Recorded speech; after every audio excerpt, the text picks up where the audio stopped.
Hello everyone, welcome back to the new video. Today in this video I'm going to guide you on how to create an account in the TeraBox app. After creating an account in the TeraBox, you will get the storage of 1 TB for free.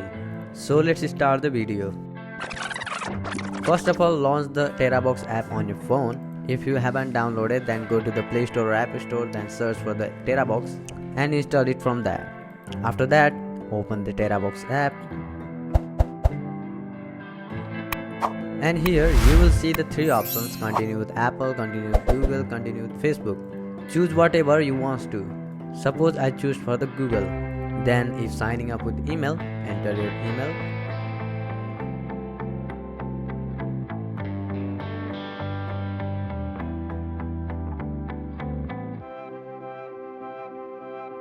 Then enter your password. After that, a mail will be sent to your Gmail to confirm it. Then enter the code. Then once verified, you can log in and start storing files. So that's it for this video. If this video helped you, then hit the like button and do subscribe for more videos like this. Bye bye, see you all in the next video.